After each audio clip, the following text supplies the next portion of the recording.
درخت کی سب سے عمدہ مثال یہ ہے کہ درخت ہوتا ہے ہمارے معاشرے سے معدنیات لیتا ہے، وہ ہوا سے گیس لیتا ہے، سورج سے وہ پاور لیتا ہے، روشنی سے پاور اس نے لی، اور پھر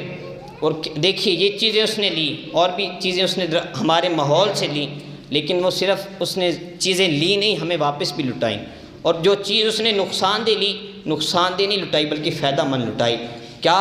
کہ وہ اس نے ہم سے لیا نیوٹریشن لیے، اس نے اس سورج سے روشنی لی، معدنیات زمین سے لیے، اور پھر ہمیں کیا دیتا ہے؟ ہمیں سایہ دیتا ہے، ہمیں پھل دیتا ہے۔ بات بڑی سمجھنے والی ہے اور غور کرنے والی ہے، اور اندر جھانک کر دیکھنا ہے کہ کیا ہم اس معاملے میں ہیں تو نہیں ہیں۔ وہ درخت دیکھیے کہ اس نے اتنی چیزیں لیں معاشرے سے، ہمارے ماحول سے، سوسائٹی سے، لیکن وہ واپس بھی لٹا رہا ہے۔ وہ جو ہے ہمیں پھل دے رہا ہے، پھول دے رہا ہے، اور اگر وہ خشک ہو جائے تو پھر بھی ہمیں فائدہ دیتا ہے لکڑی جلانے کے لیے۔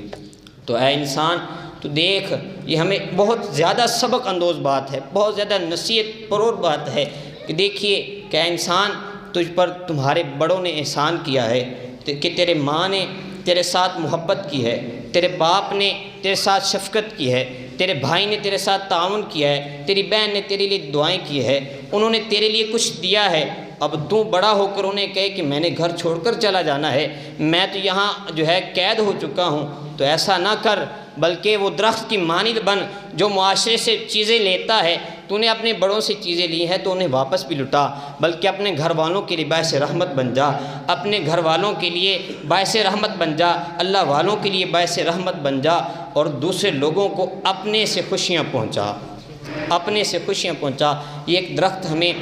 سبق دے رہا ہے، اور اس سبق کو ہم نے سیکھ کر جانا ہے، دل میں بٹھا کر جانا ہے، اپنے دماغ کو، کھلیوں کو کھول کے جانا ہے کہ یار ایک درخت ہو کر وہ اگر کوئی چیز معاشرے سے لے تو وہ اچھی چیز لٹاتا ہے۔ تو آج ہم کیا ہیں؟ اگر آج باپ کوئی کہہ دے بیٹے کو کہ بھائی فلاں کام کر، پڑھ، محنت کر، تو وہ کہتا ہے میں نے یہ کام نہیں کرنا ہے، بلکہ آگے سے دھمکی دیتا ہے میں نے گھر چھوڑ کر چلے جانا ہے۔ ارے سالوں سال جنہوں نے تجھے پالا،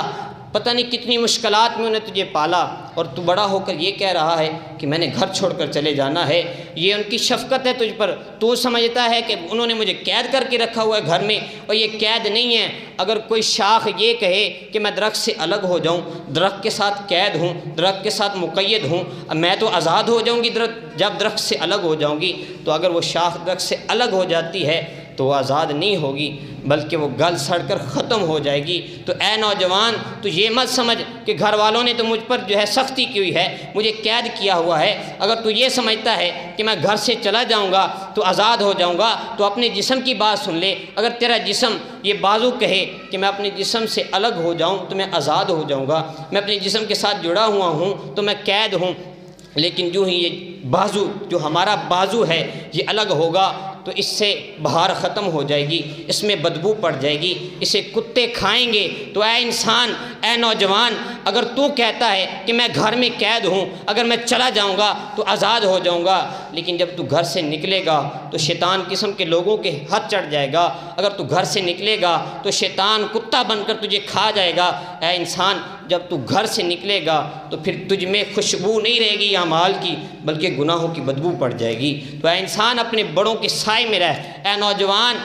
میرے سمیت، ہم سب سمیت، ہمیں اپنے بڑوں کے سائے میں رہنا ہے، یہ دیکھنا ہے کہ وہ ہمارے لیے کیا کر رہے ہیں۔ یہ دیکھیے انہوں نے کتنے سال ہر سال ہمارے لیے محنت کی، اور ہم سمجھتے ہیں ان کی باتیں، یہ ہمارے لیے باتیں جو ہے ہم کہتے ہیں یہ کوئی فائدہ مند نہیں ہے، اور انہوں نے تجربات کیے ہیں، انہوں نے ایک زندگی گزاری ہے۔ وہ ہمیں جو کام سے روک رہے ہیں وہ اس لیے روک رہے ہیں، انہوں نے ایک وقت گزارا ہے، انہیں تجربہ اس بات کا۔ تو ہمیں بڑوں کے سائے میں رہنا چاہیے، یہ نہیں سمجھنا چاہیے، نیکی پر استقامت رکھنی چاہیے۔